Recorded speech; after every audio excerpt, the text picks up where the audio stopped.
Hello, my name is Eddie Tofpik.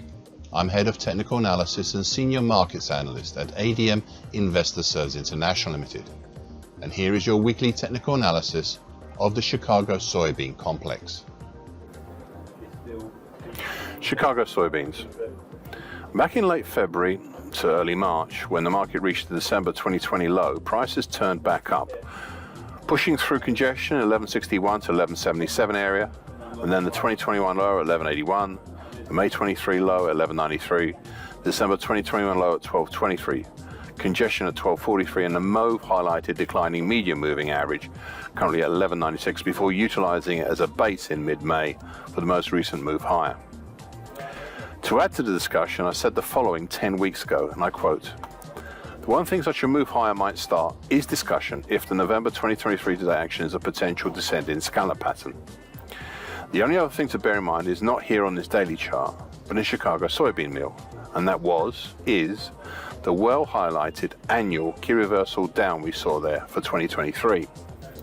Not directly related here, but not worth ignoring either." End of quote. On the point of the descending scallop pattern, I said 5 weeks ago, and I quote, "If prices were to continue lower, down to 1130 area, and then hesitate before breaking further down, well, that would fit in with the pattern. The alternative is an almost immediate return higher and quick break." End of quote. Well, much as I thought we might be heading lower, prices instead took a turn higher, enough that I thought we might be on the verge of creating not just one, but possibly two patterns. Firstly, we had the potential descending scallop pattern with an upside move seemingly in operation, enough for me to lay up some potential targets topside. As part of this supposed descending scallop pattern construction, the market created a double bottom over February to May. I also laid out some targets topside for this pattern as well. Thus last week I said, and I quote, "I am this week on the verge of suspending, even retiring these bullish patterns purely because of the actions seen this week." So that's last week. End of quote. Now this week I have retired them, and it is because of another pattern that's taken the supremacy away from those other two. 2 weeks ago, I drew a bullish Andrews pitch for the late February to late April action to help aid in ascertaining a new possible bullish angle of attack.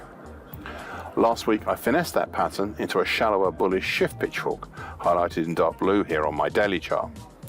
This is a much better fit for the recent action, and the market is at the moment in between the overhead middle time, currently at 1215, and above the lower time below, that's currently at 1162. This brings me to another point I made last week, and I quote, "And that is how the action throughout May is now on the verge of becoming a double top, Adam and Eve type.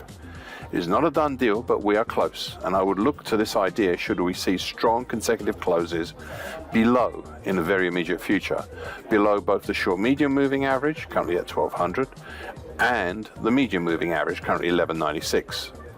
We're not there yet, but a primary move lower would be about 28 cents, and a secondary hard to reach target move would be about 52 cents once we have confirmed moves below $12.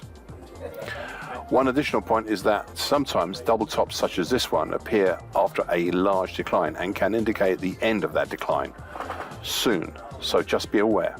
Doesn't happen always, but it does happen enough times to be noticeable." End of quote. Well, these potential moves lower have come true this week with a primary target at 1175 and a secondary hard to reach target X down in the 1151 zone. The primary target was achieved yesterday. One final point, I've drawn a new small recent bright red highlighted bearish Andrews pitchfork for the action during May. It is a nascent pitchfork, but I've decided to place it in anticipation of a possible move lower. The market is right now just below the middle time overhead, currently 11.89, and the lower time below, currently 11.52.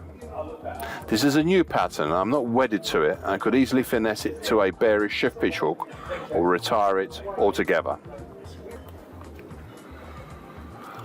Chicago soybean meal. The market consolidated in late February this year, down at 326.90, but this congestion was different compared to earlier ones.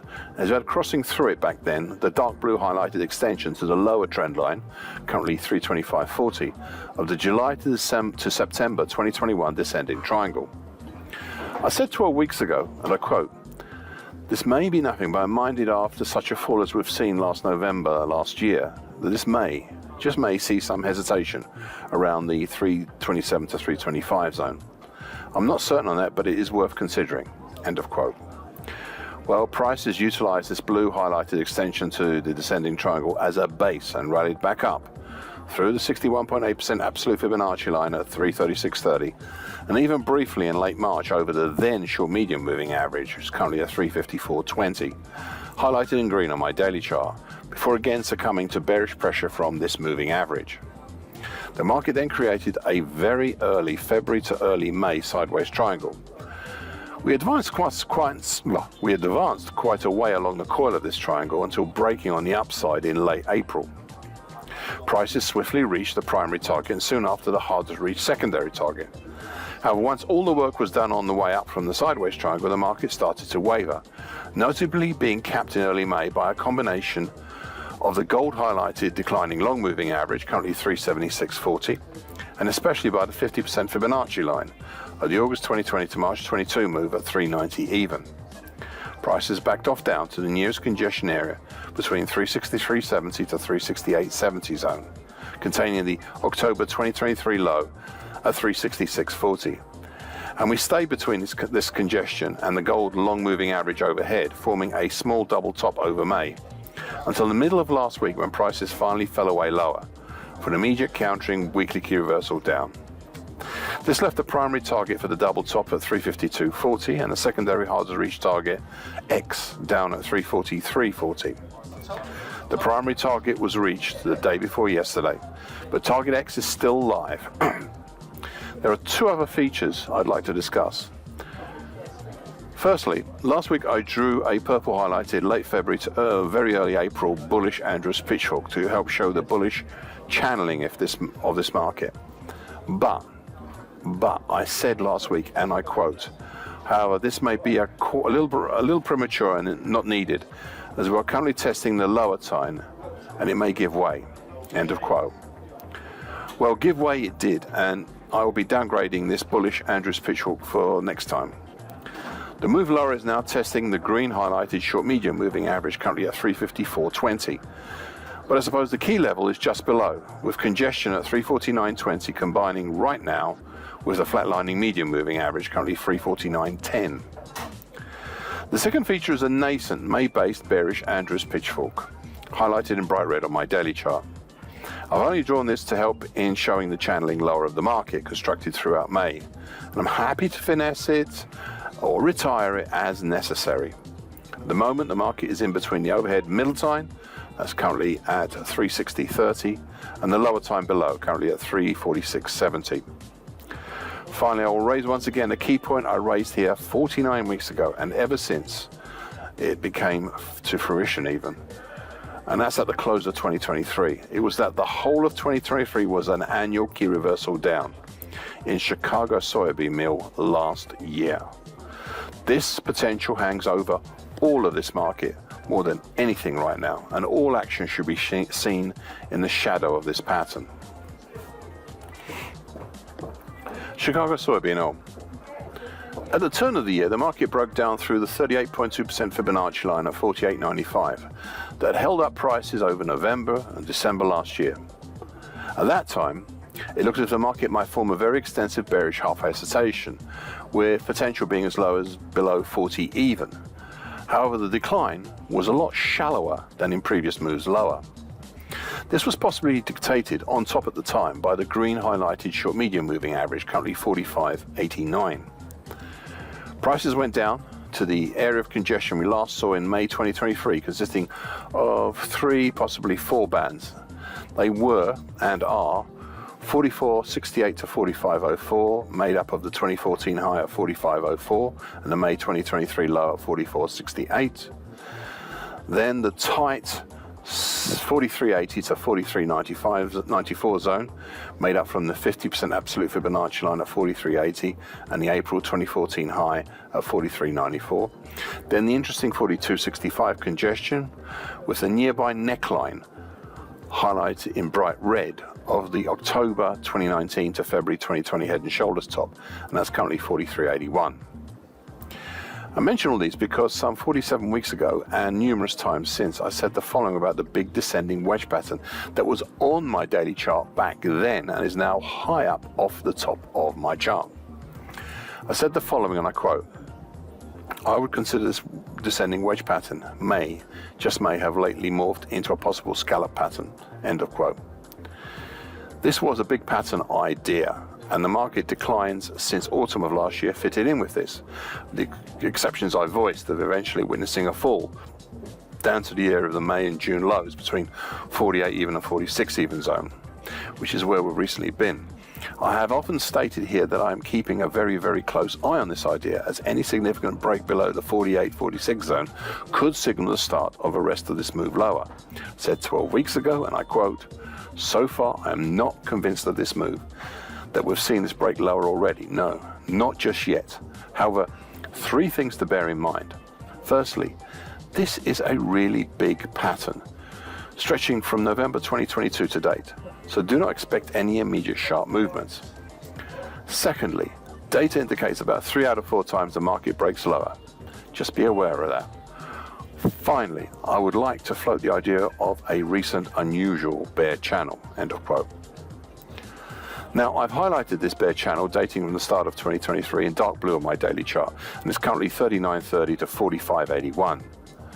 I had for a while utilized a green short medium moving average, currently at 45.89, as the upper bear channel line before I drew a proper upper trend line. So it was with that in mind that in mid-March we saw prices punching up through the short medium moving average, then the blue highlighted upper bear channel line, the 38.2% Fibonacci line of the March 2020 to April 22 move at 48.95. And also back then the slowly declining mauve highlighted medium moving average, currently at 46.32. However, this was too much of a rise too soon, and the additional forces mustered by the 38.2% Fibonacci line of the March 2020 to April 22 move at 48.95, plus the congestion area seen in December last year between 49 even to 51.25, eroded the move higher, despite consecutive closes over both the medium moving average and the 38.2% Fibonacci line. This was enough that 8 weeks ago we saw the market close lower, below the 38.2% Fibonacci line, below the mauve colored medium moving average, back within the dark blue highlighted bear channel, and back below the green highlighted short medium moving average. 10 weeks ago I laid out some potential targets overhead for a break of this pattern, I quote. So a primary target X would be in the 49.65 area that we've almost reached, with a secondary hard reach target X1 up at the 51.95 area, end of quote. Well, the market reached the primary target at 49.65 and reached it again and almost the third time, but then prices turned lower, dropping down to gather fresh ammunition at the congestion of 43.80 to 43.94, as well as the bright red highlighted neckline, which is currently at 43.68, of the October 2019 to February 2020 head and shoulders top. I've retired the secondary hard to reach target X1 as it was too far, and it was then that we saw a small fresh rally start 4 weeks ago. This move up tackled the dark blue upper bear channel line, as well as the combination nearby of the green short medium moving average and the mauve medium moving average, but prices failed to overcome them and have fallen away this week again. This is why last week I drew a new late November 2023 to mid-March bearish this year, mid-March bearish shift pitchfork, highlighted in green on my daily chart. I'm looking to this to possibly act as a form of a bearish channel. The market is at this time in between the middle tie and above, currently at 44.42, and the lower time below, currently at 40.98, closer to the middle time. What I do realize now is this chart is becoming increasingly messy and a little too colorful. In too small an area, especially as prices started testing the bright red neckline once more and come close to the congestion of 42.65 that held up this market in early May. Thank you for listening. This weekly broadcast gives the essential market patterns and consequences. Please be aware of the risk disclaimer posted both at the front and at the back of this broadcast. Copyright is Eddie Tofpik and ADM Investor Services International Limited. And here comes the final important bit.